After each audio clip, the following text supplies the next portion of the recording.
And let me say this to our detractors. You don't need to remind us about our commitment, whether it's cash grant, incentives, subsidies. You don't need to remind us. We know what our commitments are, and we are going to deliver on every one of them faster, better, greater. So, find your place. I beg to differ, President Ali.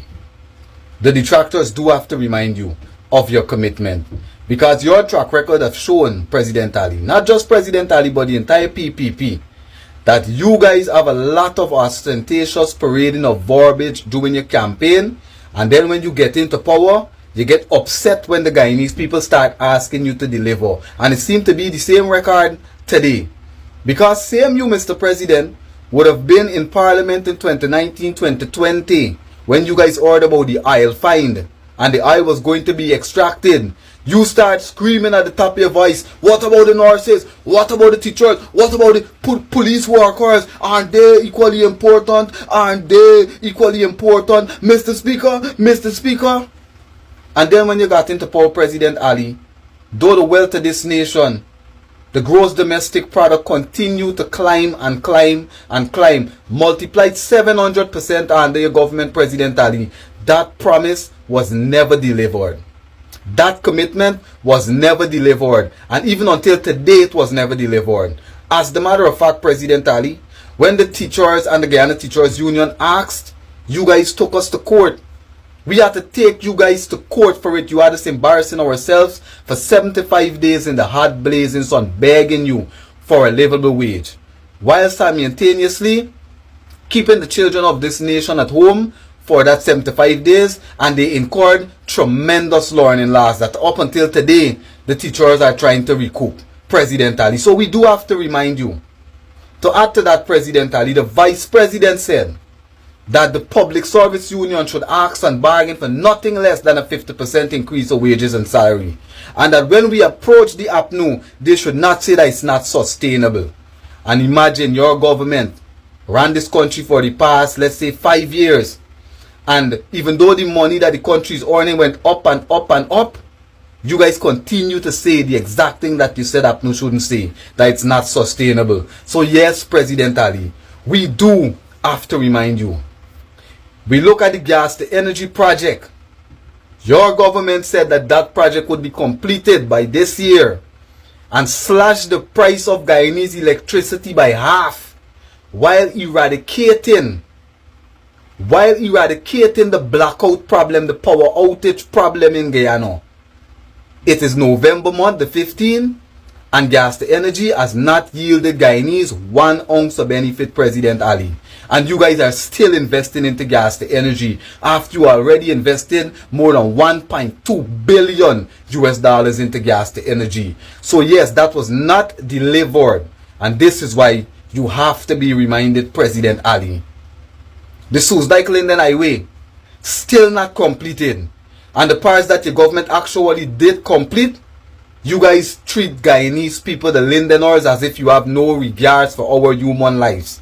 You have that highway right now pitch black, no painting, just one broad black pavement that people are driving on, and when we're driving in the night, it's like a horror movie, because all the light from our vehicles is sucked up by the black road that you left there as a death trap for the people in Linden, President Ali. So yes, we do have to remind you, President Ali, because you have short-term memories when it comes to your commitment. When you men want power, you men have all kinds of promises. You men sell us all kinds of dreams while you live the dream. And when you sit in the seat and we start to ask, you guys get upset and you get bent out of shape. We come to Linden. Both of our recreational facility, the Mackenzie Sports Club ground and the Bayrock Community Center ground, both still incomplete. Even though your government said that they would have been completed. They started before your last term, you know.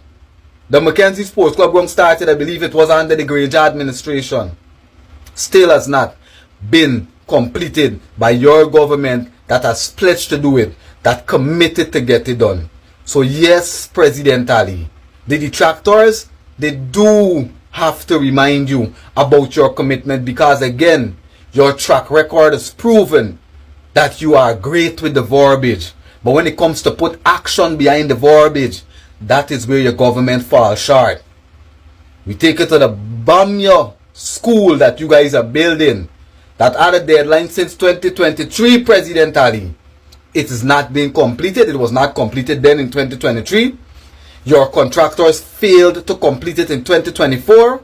And even until today, President Ali, the people at Bamya are still inconvenienced because they do not have that school for the children to enjoy, President Ali. So yes, we do have to remind the PPP, and we do have to remind President Ali, because fulfilling their commitments is not the strong suit of the PPP. Plain politics is. The Vice President, Dr. Barry Jagdeo, 2019, 2020, 2016, said that they were going to implement advanced biometrics for the elections because it eradicates possibility of rigging, dead people voting, and all of these things. During the last elections and during the last 5 years of your governance, President Ali, all oppositions in this country begged your government to implement advanced biometrics, to get the voters list cleansed and clean, like even the Carter Center asked you men to do. You did not do it. You did not deliver on that commitment. And then we ended up into an election with a questionable voters list, no advanced biometric, no verification of residencies, of which your government won, President Ali. So yes, we do have to remind you of your commitments, President Ali. Again, your track record proving that you do not deliver. The PPP plays politics with the Guyanese public, who are right now struggling under this government in the fastest growing economy.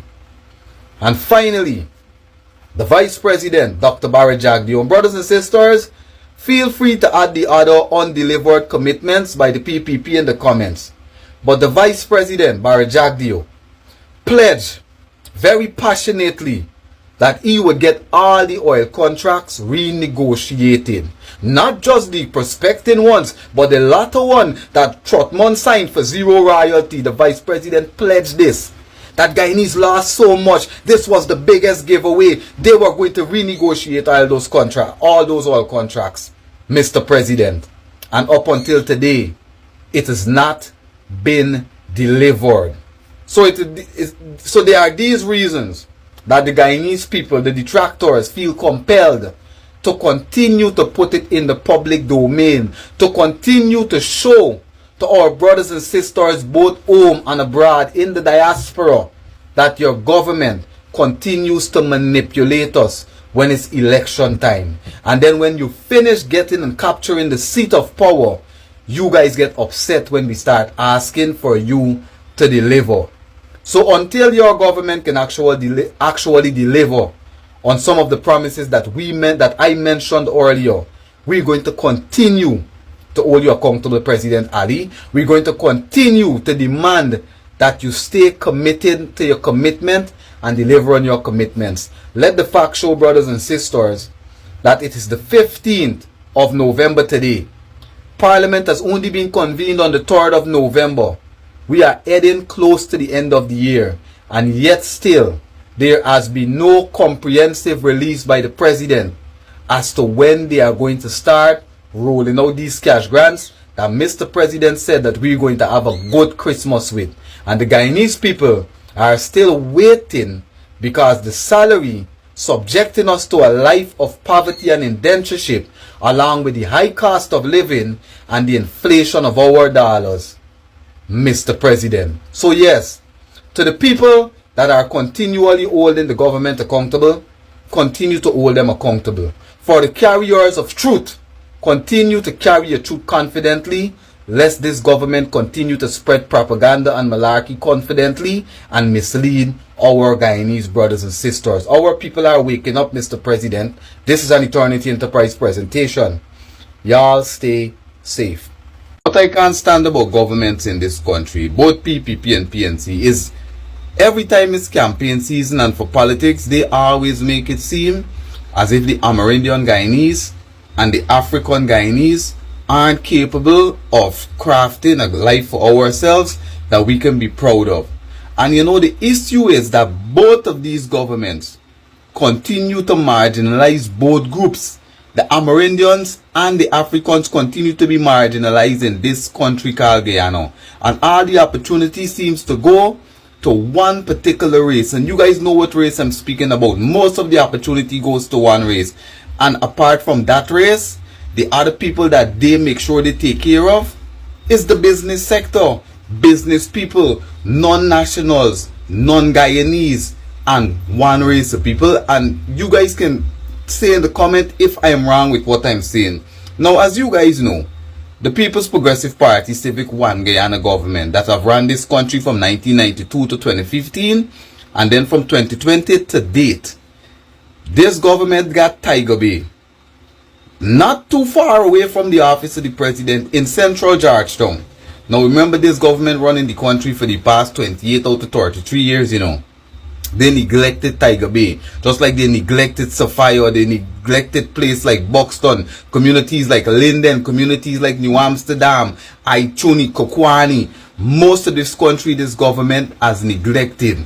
And now, because they have plans to make sure that they build up their utopia, so that the money that they got put up and stashed away, they want to make sure that they got this force world experience, force world optics to match the money that they continue to withhold from the Africans and the Amerindian in this country, because they want to build up the place. All of a sudden, they finally decide to turn their eyes to Tiger Bay, and all of a sudden the PPP are making a spectacle of it.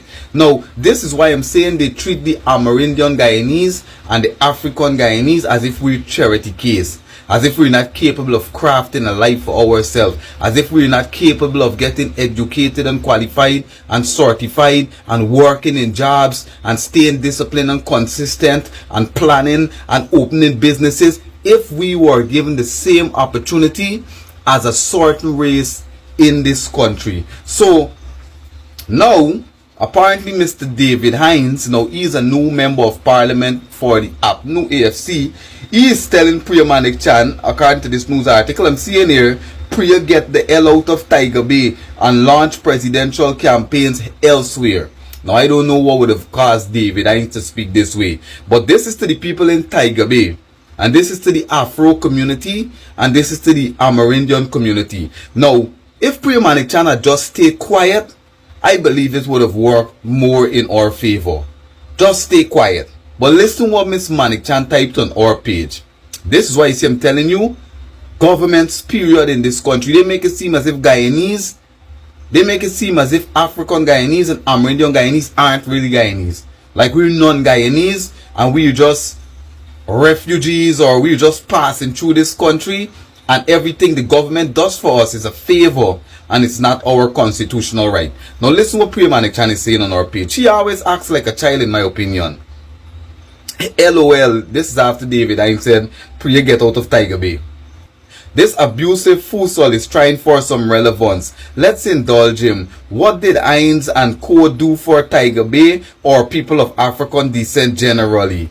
Ever. Nothing. In their time in recent government, APNU AFC did nothing to empower people and nothing at all to empower vulnerable communities of African Guyanese. Not a single secondary school was started and finished anywhere. Not a single African family that wasn't connected to the elites was built up through being awarded civil works or higher education opportunities. Not a single African Guyanese was offered the opportunity to move into small contractor group or from small contractors to medium and then large, unless of course we count the then newcomers to the African club like BK and Larry Singh and so. Yet when the time came and APNU refused to give up power, even though the people of Guyana had thrown them out of office with their vote, this derelict was happy to foist the same non-service of the old on the whole country, and particularly people of African descent, by saying that Granger should be made president again while we worked out what he deemed electoral kinks, aka as a failed attempt to rig the elections. Now here's what I'm saying. Miss Priya Manik Chan, President Ali, Barry Jagdeo, Ashni Singh, and the likes of these men and women need to understand that Guyana is for Guyanese. And the Afro-Guyanese, we are Guyanese as well. And the Amerindian Guyanese, they are Guyanese as well. And any opportunity that this country has to offer, it is not, you guys don't have to do it out of the kindness of your heart. You guys don't have to do it out of the kindness of your heart. We are Guyanese. And you see, it clearly points out that this government has marginalized Africans and they've marginalized Amerindians.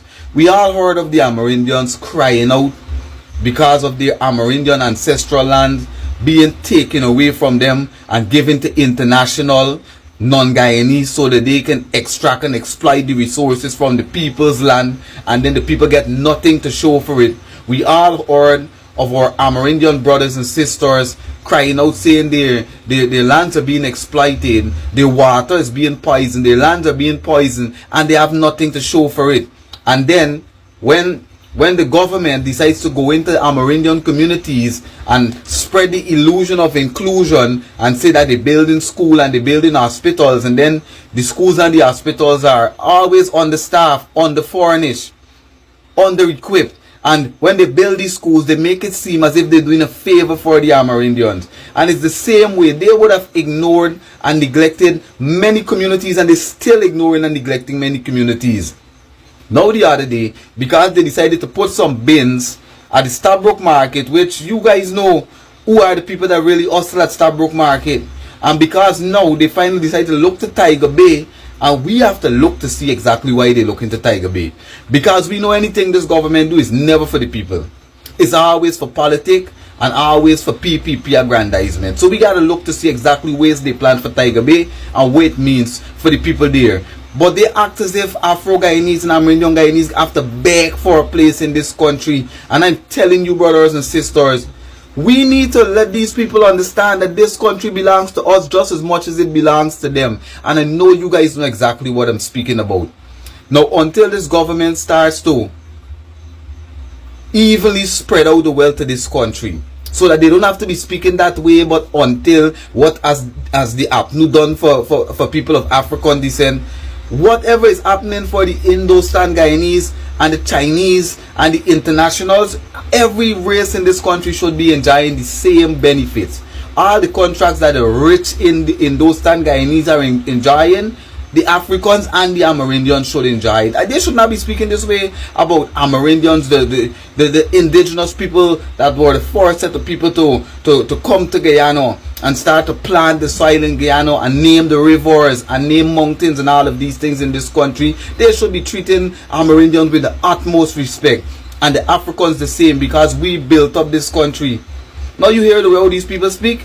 They're fighting over who's going to do a little for people of African descent and who's going to do a little for our Amerindian brothers and sisters, and it's showing. So I want the people in the international community to track the way the PPP and even the APNU and the PNC speak about African Guyanese and they speak about Amerindian Guyanese, and see clearly in the words they say with their own mouth that the Africans and the Amerindians are being marginalized by both sections of government. Whenever they go into power, it's like the Africans and the Amerindians become a charity project,